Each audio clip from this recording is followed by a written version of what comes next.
Ladies, gentlemen, let the show begin. Alright, do you like video games? And I know you do. What about entertainment? We got that too. Video game, Armada, video game, oh, what's the name? Video game Armada. This is the one John the Gamer Boss Brawl. And the information leopard True Backlash. And the First Lady of Media, Blue. Coming back to you with another movie review. Yay! With all iPad support. Oh. Yay! All this review is not sponsored by Apple in any way, shape, or form, but we're using their products. Because we are modern Stone Age family or whatever. Yeah, we know what's up. We know We what's woke. up. Yes. Is that even a word? Woke? Yes. Are you sure? Yep. No. It's awake. It is awoken, I think. See, Blue, she's my resident wordsmith. So I always gotta run these new age words past her to see if it's got some legitimacy or not. I'm glad to say that doesn't, because that word just irritates me for some reason.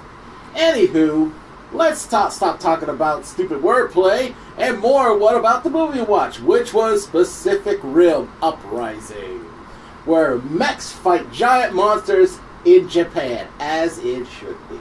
But first, let's go with the story. Backlash, if you don't mind. I don't mind at all. Well, it's been 10 years since the last movie. And 10 years? yeah. Wow. Yeah, 10 years since the last movie happened. And Idris Elba is gone because he's dead. And Charlie Hunnam is gone because we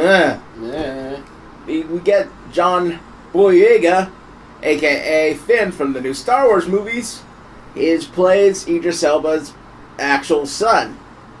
He is a delinquent, living paradise where he gets to trade goods for hot sauce and do whatever the heck he feels like. That basically his troublemaking daring do puts him in contact first with a girl in her early teens who was a whiz at making tiny Jaegers And also trouble.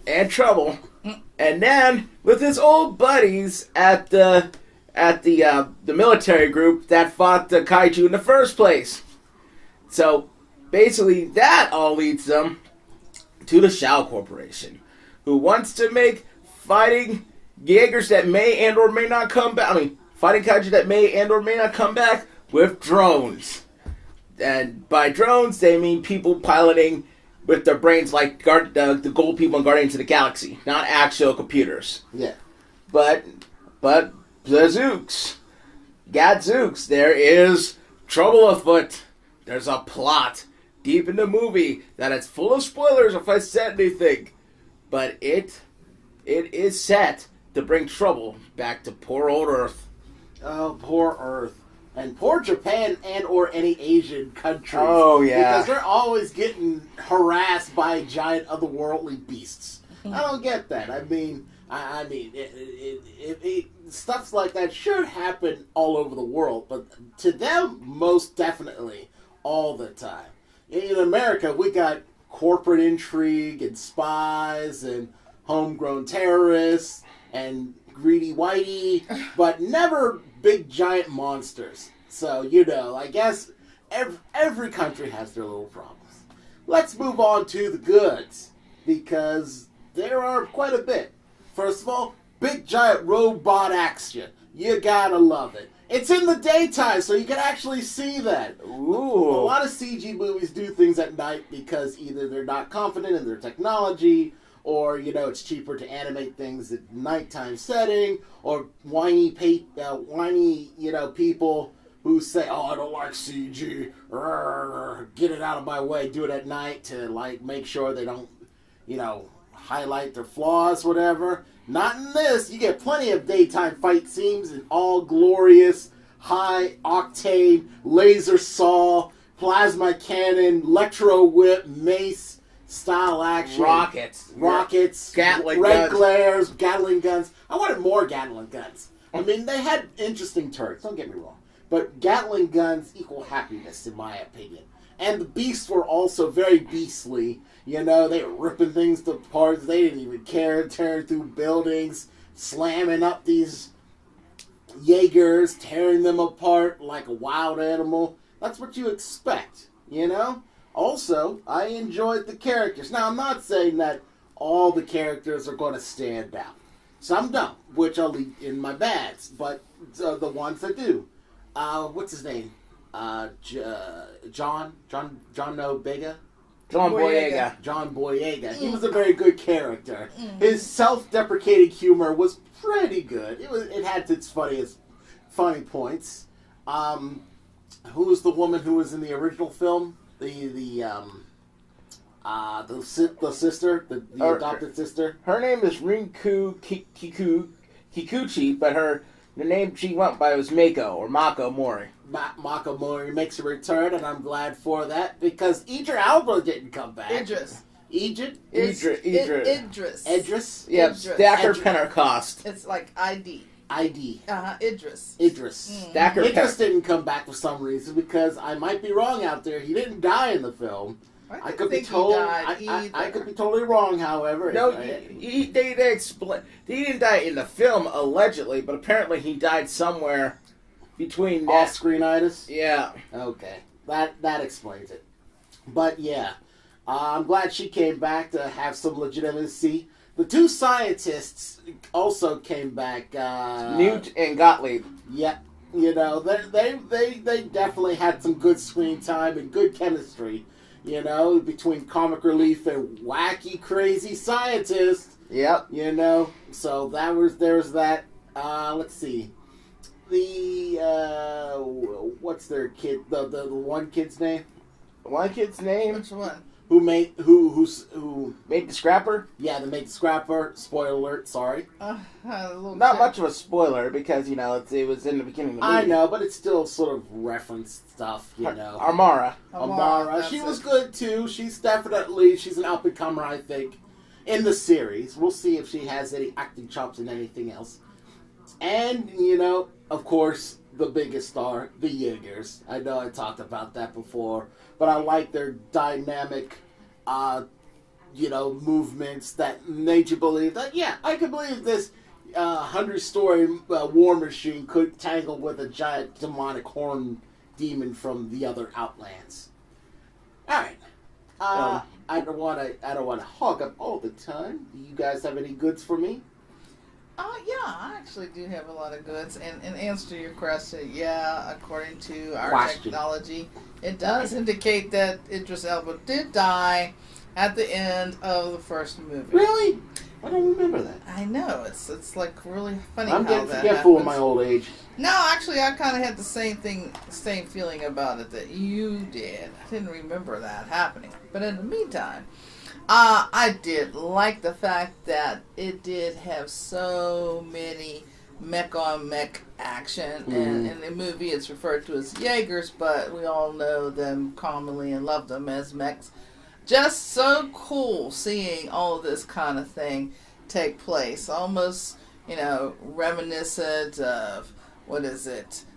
Everything from Voltron to Gundam. Just like where's there Voltron in this? No, because I saw the Gundam. It had that Voltron-esque. There was a Gundam statue in the movie. Yes, there was, and that was very clever. Very astute of you to pick that up. Oh yeah, it's a Gundam. They had all kinds of little tributes floating around in the movie. I noticed. You got you people out there with the eagle eyes. Keep your eyes open. You blink and you miss it. Yeah, because it's really a quick one. Mm-hmm. And, I got to also say there were an awful lot of homages to all those of you who remember the Godzilla days. All of those, Japanese-made movies where you literally had these monsters that came up to fight Godzilla. They eerily looked a lot like the monster in Pacific Rim 2. Mm-hmm. And even just the fact that the backdrop was Japan, I mean, that is so reminiscent of all these Godzilla movies. The crashing of buildings and the running of the people and all of that.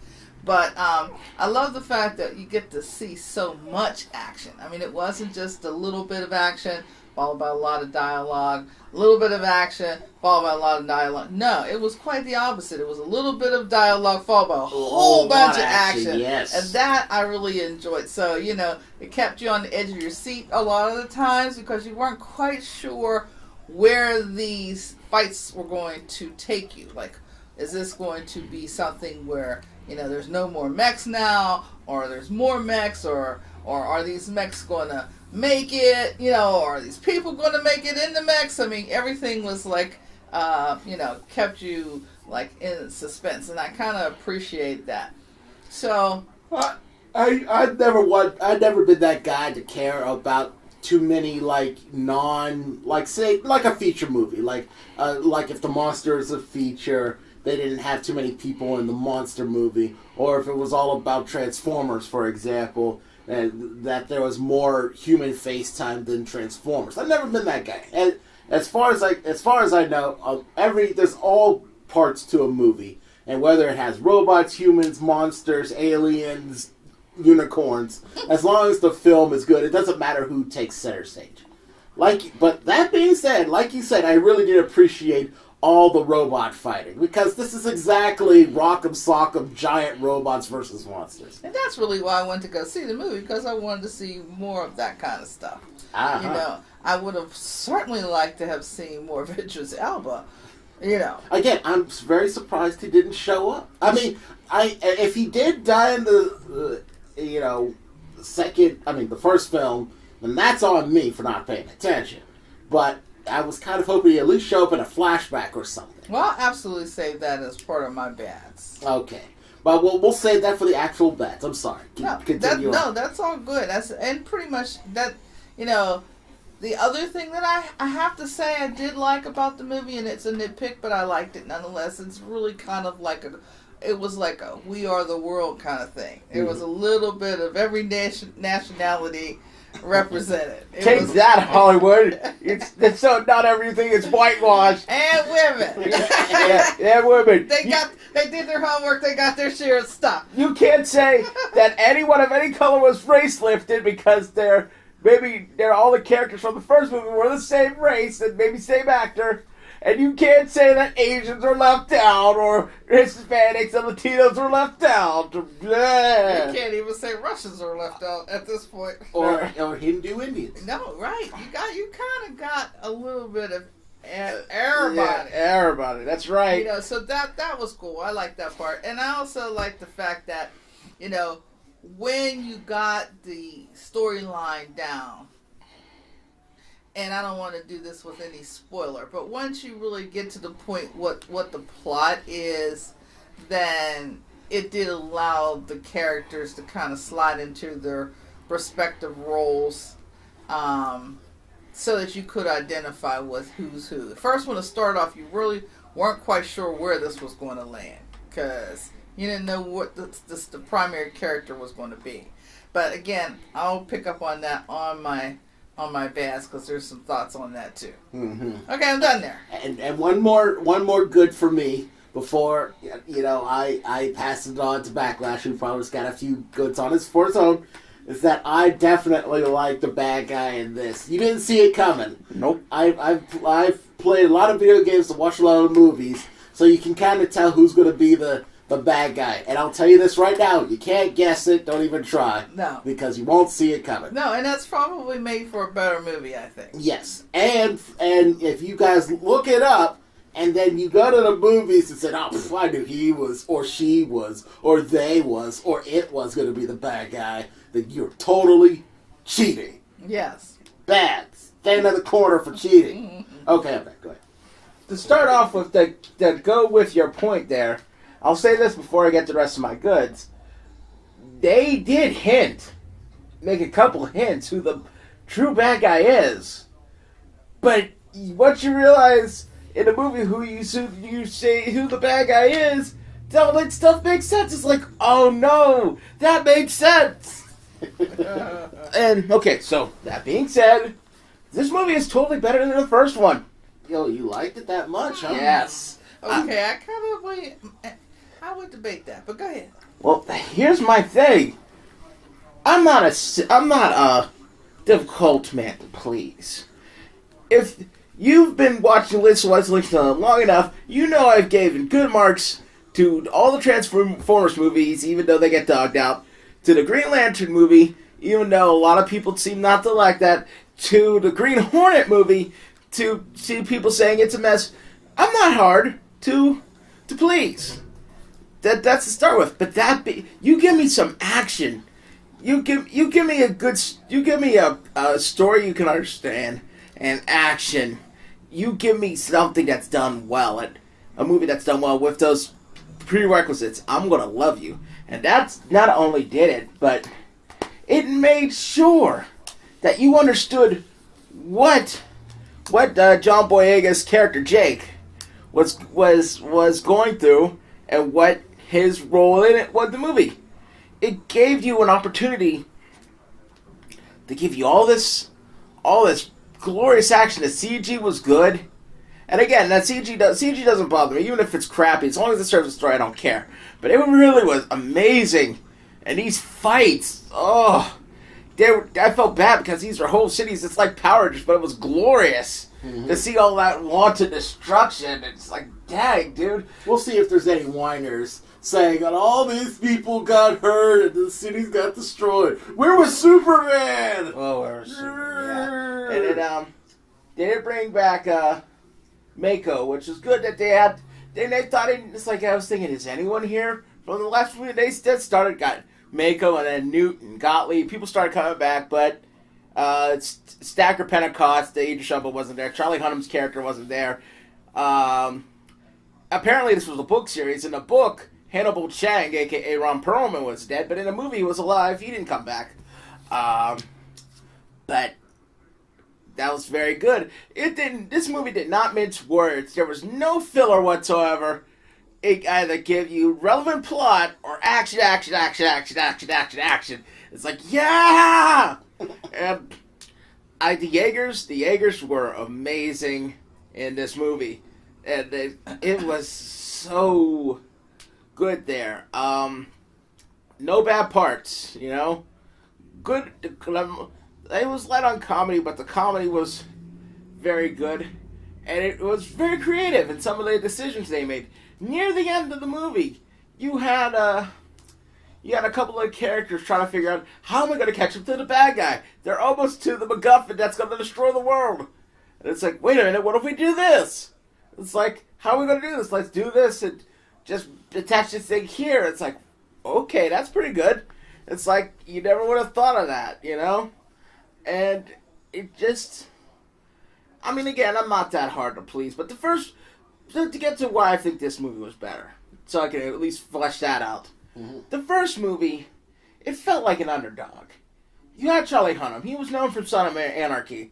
You had Idris Elba, who's Idris Elba, you know? So you had some star power there, you know?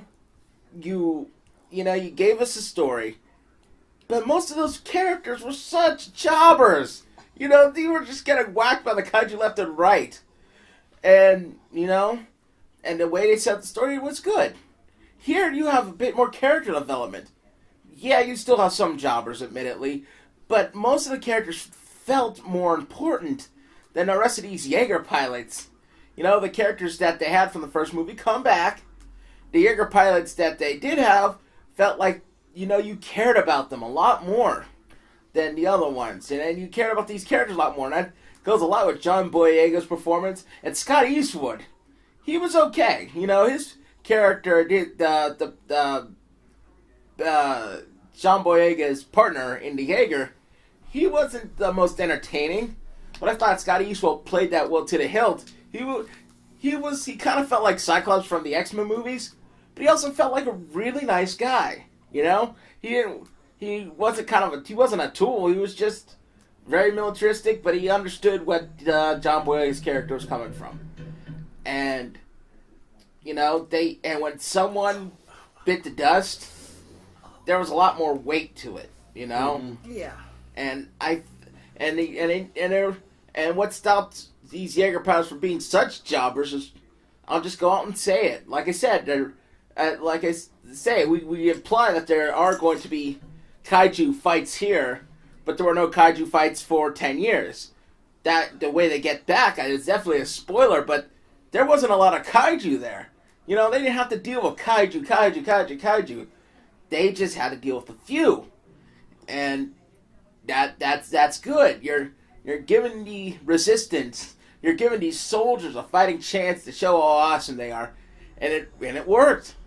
You know, when those stakes need to be ramped up, they ramped up those stakes. But until then, show these characters to be competent, and that's what this movie did very, very well. It didn't work out all the way, but it showed that these guys were competent. It gave them more to connect with.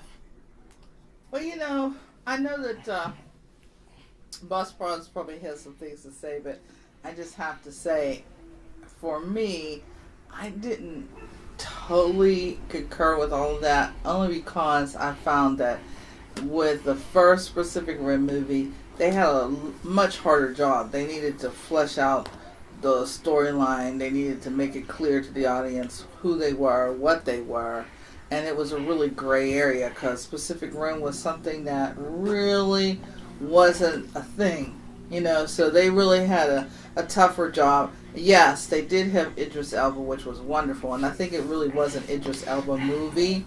I think he's really what the box office, that was where they made their money. With this movie, however, I think that It beat Black Panther. I just found that out. It didn't beat What? Black Panther. What it did? What did? It's box office. Let's clear What? this up. What? It did not beat Black Panther on any level. The only level it beat Black Panther was Black Panther's 6th week. Okay, people have already seen it for 6 whole weeks. Now the 6th week in the box office, it may have had an effect on its opening day. Now, you know, most movies on their opening day of this genre tend to do well. But the only thing that it was looking to do was compare it to the 6th weekend numbers of Black Panther and the opening day of Pacific Rim. I'll agree with that. I mean, fair's fair. They did beat them out, but, you know, Black Panther, this is like their 6th, victory lap. Oh, yeah. They just said, okay, I'm done. It's like 6 victory laps compared to opening weekend. Okay, so they should have beat them on opening weekend. But will it last? Does it have the staying power to continue beyond that? You know what I mean? And I honestly do feel that for the record, when it comes down to the movie Pacific Rim 2, a lot of the things that Pacific Rim 1 had to compete with were already established. So Pacific Rim 2 kind of got like a shoe-in. Like, we all knew what to expect. We all knew what we were looking for. We just wanted more of the same. So, Yeah, fair enough. That's pretty much my little Yeah. caveat. That's it. Yeah. All right. Is that all for the goods? That's all for the goods. All right, let's move on to the bads. For me, I'm going to have to say this. I very rarely. This is probably the first time I ever had to say this for a bad for any movie. Yes, even Ghostbusters or Lucy. Even Lucy. As ghastly as this is to say. Yeah. It's the first time I ever say the bad is the story. Because I still feel like they could have did a few things to jog my memory just a bit. Just a little bit. I mean, don't get me... what's his name again? John? Boyega? I'm just going to call him John. Johnny B. JB. JB. Yeah, JB, he did his role well, and everyone else did too. I mean, I felt the characters, but I still feel detached from the world they lived in.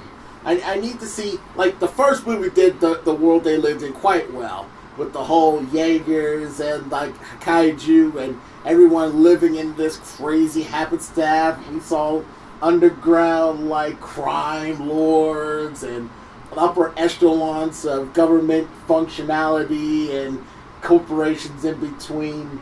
It got me invested in the world. This one, it was just more like, you know, sort of like seeing the gift shop. of the world. You know, I'm in a layover in the airport. I don't have time to visit Pacific Rim Uprising. Just got enough time to go to the gift shop and move on. And I said, "Oh, this is neat. I just wish I had more time to stay and look around." But no, my flight's leaving right now. You gotta go. Here's some kaiju fights. I like kaiju fights, but I like to be invested in the world. I like to be invested in characters, but also the world. What good is the characters if I don't know what the world is? It's like I don't know. It's like something that relates to what I'm trying to say. I know people get what I'm coming to say. I get it. And that was just it for me, for the bads, the major bads.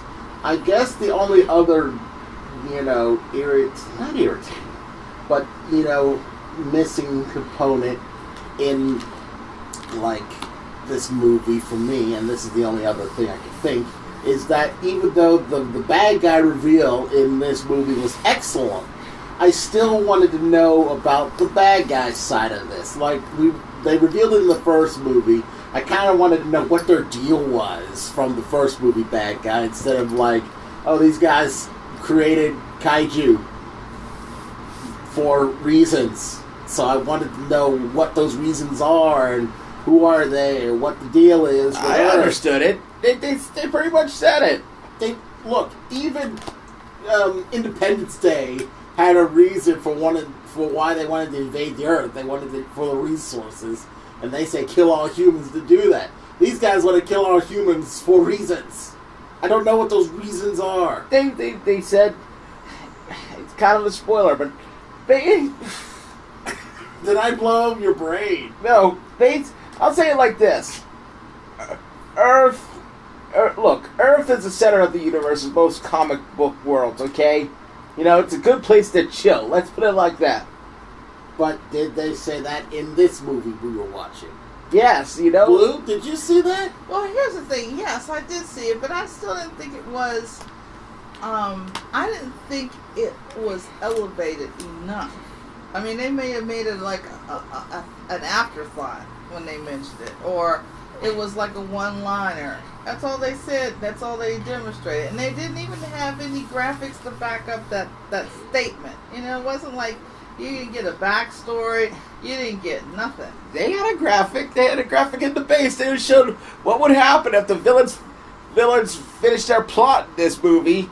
Yeah, what would happen to the Earth? And it just... But remember, that was the plot of the main villain of the second film. We didn't see the ringleaders of the first film telling the boss of this film to do this. But see, the things that he's saying, boss is saying, are the same things that I was walking away with. Like, why didn't they do a better job? Like, the way I felt was, in keeping with your analogy, the way I felt, I was there at the very beginning of the very first segment, first footage, but I still felt like I was late to the movie and missed something. And we were extremely early. Extremely early. So I was like, I'm saying, huh. And I kind of really, it was so bad, not in the sense that the movie was bad, it's a nitpick. Yeah, but I'm saying that the feeling of lostness there was so bad that I really wish that I would have saw the first movie again right before going. You will need a refresher for this movie. Yeah, by all means, do yourself a favor. If you never saw Pacific Rim, the first movie, definitely go see it see it on your home TV or whatever, so that it will not leave you with that same feeling of wanderlust when you go to Pacific Rim 2. Because even though they did make a tribute to the movie primary character, they made mention of a few names. They showed some things at the very, very beginning, but it never, okay, so these alien beings or whatever, what's their deal? Where are they from? Why are they so notorious? How close were we last time when they showed their ugly heads? And why are we fearful of them? There was none of that came through. And I think if they would have spent the first 10 minutes reliving Pacific Rim 1, that it would have been a much more solid storyline, because you would flow right into that more so than just somebody doing a quick narration, throwing a few little B-roll footage, and not even from the original movie, just some newly created B-roll. Mm-hmm. And so, and I also felt as a bad, I would have liked Idris Elba to be back in there, even if it was a flashback. A flashback. I would have Agreed. liked to have seen him. What made him so awesome? Like, I saw the movie, but what about people who didn't see Pacific Rim 1? They don't even have a clue why this guy was so awesome. They're just everybody saying, oh, he's awesome, he's awesome, oh, he's awesome, oh. Well, I like to see why he was so awesome. Show us something. And then just by like kind, why are these aliens so feared, dreaded? Why were they so, what's the big deal? Like, why are we celebrating they're no longer around? What's that about? But I don't think they did their due diligence on that front. At least for me. Now, we all know the informational emperor. He's packed with information, doesn't miss anything. Every facet, nothing passes his eye. And then I also think, again, this is a nitpick, but it's just me. I like the first movie so much better because I think when I walked away, I felt like it was just a more complete movie. Now, this movie, I felt gave me more action than the first. The more mech action, mech on mech, Jaeger on Jaeger action. I thought this one did a better job there. And this one did a better job showing it in daylight than the other one. Right? But I certainly felt that I was missing a little something in Rim 2 than I did over Rim 1. Nitpicks, but just me. Well, I do have some bads. I felt, like I said, Scott Eastwood his character wasn't the most developed character in the movie. I liked the character. I thought it was a cool character. Yeah. But I just felt, okay, we're going to need what TV Tropes calls a Maeve shirt, who's not important enough probably not to kill, at least not right now, to give some character development, but not enough. But when the time comes, he's easily replaceable. And so not only did they gave him as a Maeve shirt role, they gave him a girlfriend. And, there's another thing called the Backdown test, which, if you're not hep to it, I'm not hep to it. It discusses that if a woman has to discuss a relationship with a man or talk about a man in any sort of way or form, they fail the Backdown test. And while she's intelligent, she has no character development at all, except she's for... That was another one. She didn't even do anything mech-related. She did nothing. The little girl done way more mech-related stuff than she ever did. She was just kind of a wishy-wash. She failed the Bechdel test right away by just flip-flopping on who she liked more. It's like... That was another thing. Like, okay, it's like, what do you like more, chocolate or vanilla? Pick one. And what was her relevance of the whole plot line? I think she was a support role, but it's very, very, very... She didn't even do supporting. If she did anything supportly, then that would have been fine, but she didn't do anything. She just showed up every once in a while. Eye candy. And it was not even really eye candy. 5 out of 10. 5 out of 10 candy. Yeah. I mean, but you were right. The right call on that whole Scott Eastwood. Yeah, Scott Eastwood. He was in Suicide Squad, where he was the only other human member aside from the leader, Joe Kirkman's character. I forget, the name is escaping me right now. He was the secondary military guy. He sacrificed himself in Suicide Squad. Spoiler.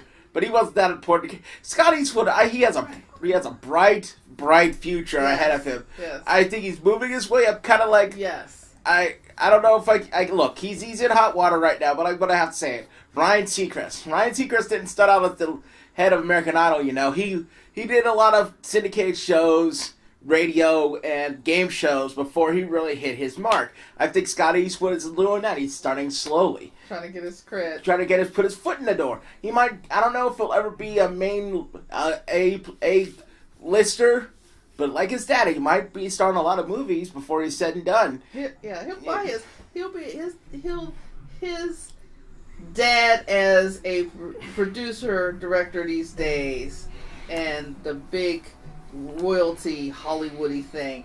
will get Scott Eastwood there. All right.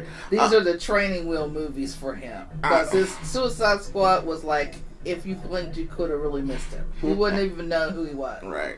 And then this movie, you knew who he was because they made sure you knew who he was. And he was a cool character, but he just didn't have enough meat to work with. Either than his girlfriend, on-screen girlfriend. At Not least. entirely his fault. I think the script he was given, that was it. Yeah. Yeah. I mean, let's see.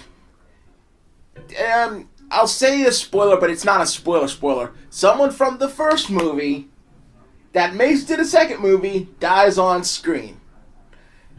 And we won't say anything more about that. Yeah, but I'm upset about that is because, one, I liked said character, and it was done with a purpose. It was done with a purpose.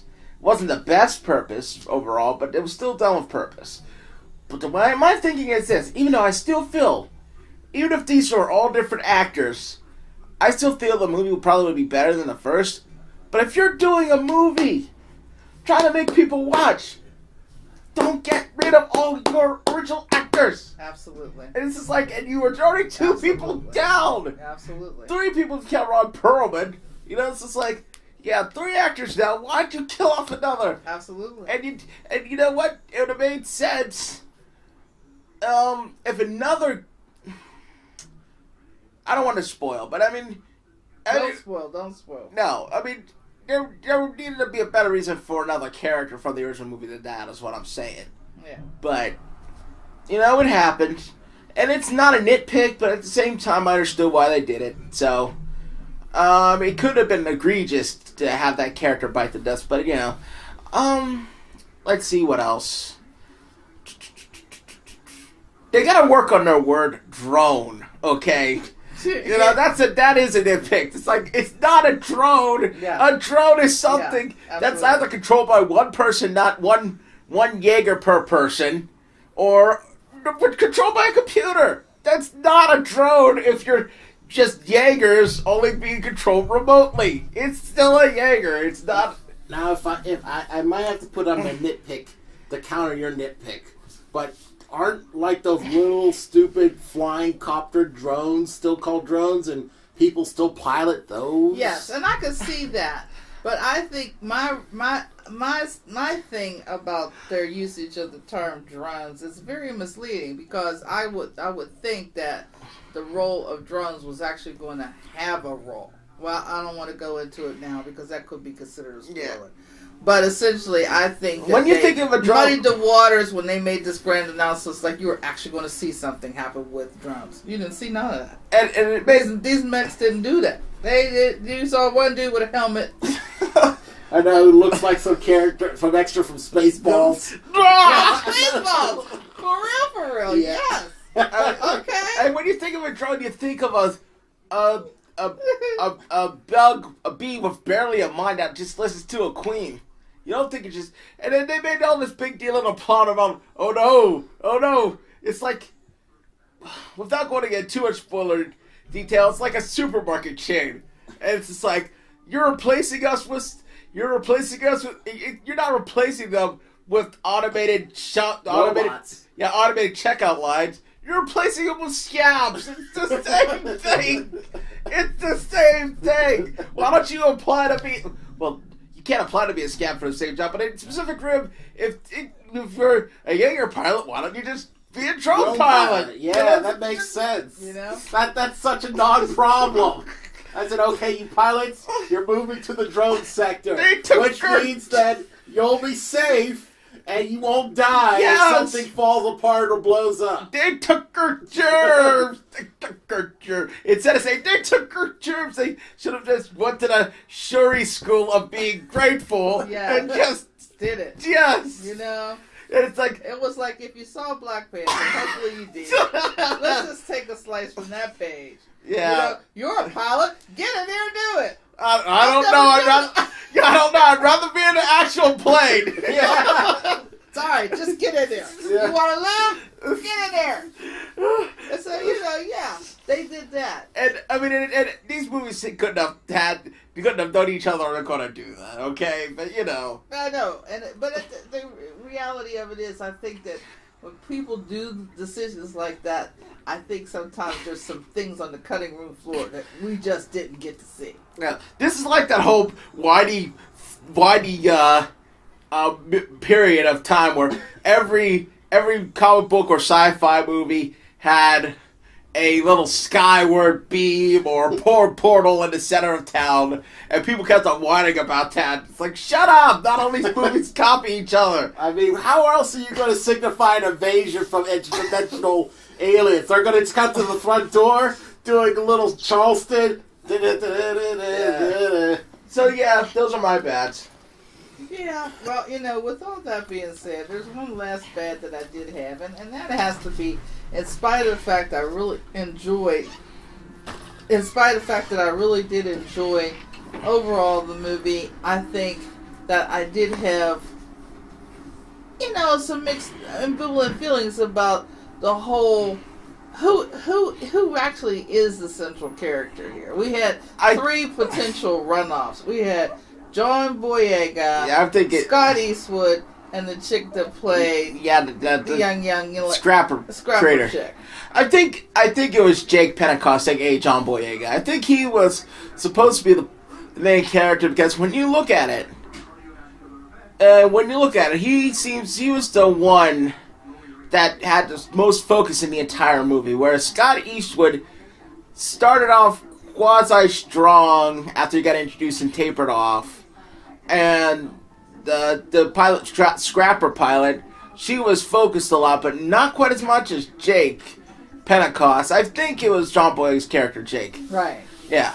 And I think you're probably right. Somehow I still walked away still feeling like it was a pretty much, a John Boyega as sidekick. Even though I know that really wasn't the intent, and Scott Eastwood as a Scott Eastwood movie. That's the way it kind of felt. Well, yeah, I mean, I can understand that split. They really didn't make it clear he was the big because that's part of the thing about.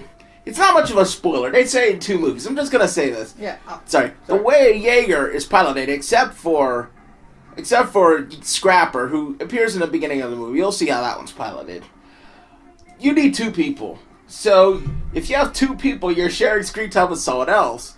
But that's why Charlie Hunnam's character and Mako, they felt like co-main characters in the first movie. I'll give you that. Yeah. Here, they still think Jake Pentecost, the John Boyega's character, is the main character.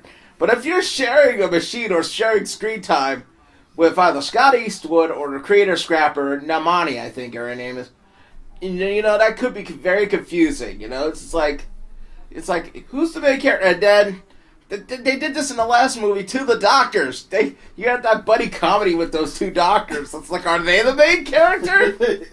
And with all things being said, the bads really aren't that bad. But they are. I think they're visible. They're noticeable, and I think for the most part, I think you could make a stronger movie if they were just a little clearer about some of those things. Yeah. I agree. That's an excellent point. If you're gonna use these pilots that are tandem, you gotta give them both some screen time. They did JB very well, but Eastwood, he hardly got any screen times. Instead of like, I am the military type. I don't like fun. Your unit is your family. Look, don't fight with your family. The ice cream scene. The ice cream scene was cool. Yeah. Don't eat all that ice cream. How many Jimmies do you need? I am a robot with no feelings. And the reality of it is, did I fire 5 shots or 6? We could have even accepted that if they would have fleshed him out. Exactly. I wanted him to see what he was doing on his off time. Let's see what he's about. What made him this way? Yes, if you saw Pacific Rim 1 and you remembered all of that, maybe you might walk away knowing. But if you didn't, and you didn't remember it, you came in, you're still not sure, well, who is this guy? Why is he important? And why is he good? Or is he good? Here's what I think. You see, back when I was a young kid, they make R-rated movies into cartoons or the glory days. Video games and action figure lines for little kids. They did that with Mortal Kombat in the 90s too. That wasn't completely gone. Here in our world where everyone's offended by everything, you better get your lines of communication correct, and you better come correct. That being said, I think Pacific Rim sees itself maybe not as a complete kids movie, but they got John Boyega of Star Wars. They want to at least put it in the same demographic. So aside from one S word from Jake, it was a clean-cut movie. That it was. And when humans died, you really didn't see a lot of blood. Yes, I like that too. So they knew they're targeting a young audience this time. The last movie was kind of vague. This time they knew what they were doing, and they're targeting that young audience. Hopefully they'll make enough money to make a franchise, and that they knew what they were doing. Yeah. So I like that part. So I think that's part of its simplicity, but you can't. I don't want to be that guy because like I said, you give me a popcorn movie with no brain, I'm all good. But if you want a franchise, you gotta at least appease hardcore nerd fans or at least the kids' parents. Make sure they come back too. Yes, absolutely. And then one. And I know we're not on goods anymore, but this one more good I just didn't mention and I forgot. And I want to say it. I love the synchronization of the teams in the Jaegers. Yeah. That was amazing. Yes. I love that. The 3-man Jaeger was. It was art. Mm-hmm. I enjoyed that tremendously. It was definitely good. Yeah. So on the whole, is that it? Yeah, I'm good. Yeah. On the whole, I enjoyed my experience, and I'm gonna give it a pass. I wanted to give it a platinum pass, but again, their lore was a little weak. They could have did some lore building and made me, be one with the universe, like your Star Wars, your Star Trek, your Lord of the Rings, your etceteras, etc., etc. But I had the fights, and I had the characters. And C is for Cookie, and that's good enough for me. Oh, well, I'll say this. And I'm counting on you, Bronze, or Fragman, if he's available. The retroactive. Please don't invoke him. He come back and he'll just be all rude and mean and condescending. Say there wasn't enough frags in the bots or something. I don't know. Well, I mean, whoever's in the studio that day, I'm retroactive. If I said that the original Pacific Rim was a platinum pass, please retroactively change that to a pass, because what I'm about to say is I stand by my thing that Pacific Rim 2 is still better than the first one. But there was some nitpicks, per usual. But there was also a couple problems that, I wish they could have been a little bit better. I wish there was a little bit more fleshed out of the story, I guess I admit. I wish that character didn't die the way that they did, Mm-hmm. Not, again, meaningful, but it's like, Mm-hmm. And,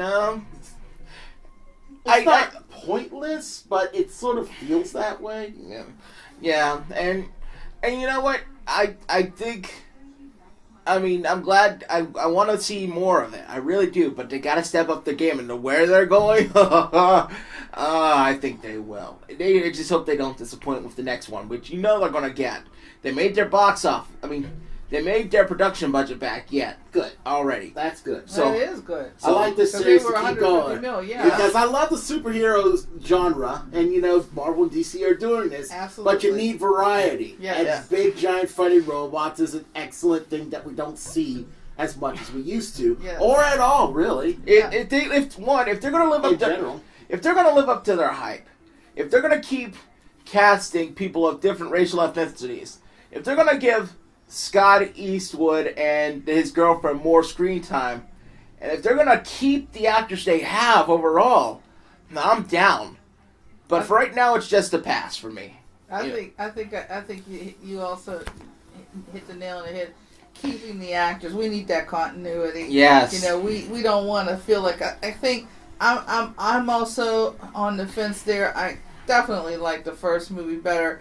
But this movie to me felt like it was more of a standalone movie instead of a series or a franchise movie.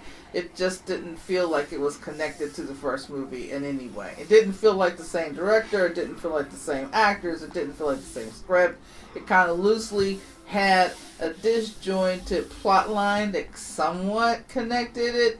But beyond that, it was really standalone. But I did enjoy the mech and quality of the CG. I really enjoyed all of the action sequences, and I thought the actors that did play in the movie did a pretty fair job of their particular roles. I did like the idea that it was a surprise bit of the bad guy, and I like the idea that we had the whole League of Nations represented. So for all those reasons, I'm kind of willing to see it again. If they come out with another installment, I certainly hope they do. I give the Pacific Rim movie, as we remember the first one, Platinum Pass. I totally loved Idris Elba. I thought he added a lot of character. We look for that sageness, that character from the actor in a movie. And just like we had Thor's dad, what was his name?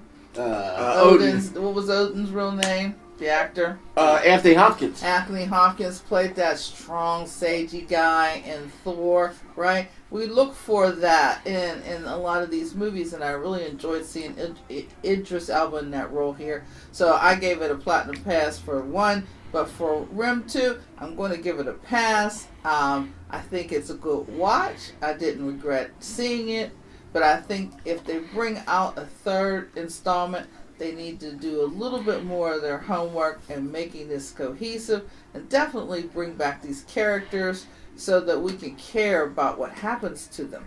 Yes. In fact, spoiler-ish, they could even bring out more characters from the first movie. Yeah. I would love that. Absolutely would love that. Even if it was done in a flashback, just so it could justify how can they just show up again. Yeah. Or, hey, go all Agents of S.H.I.E.L.D., just resurrect. Yeah, you use that alien monster blood. Idris Elba's alive. Yeah. Do it. It's a magical place. And we all like that vibranium we saw those aliens. Oh, yeah. I never freeze. I never roar. It was pretty cool. So, yeah, that's about it for us. Not a perfect film, but a film we enjoyed all the same. So until next time, this is One Drawn the Gamer Boss Braun. And the Information Emperor, True Backlash. And the First Lady of Media Blue. Telling you to once again stay tuned for the latest Video Game Armada transmission. Like us, subscribe. Till next time, though, take care. Bye.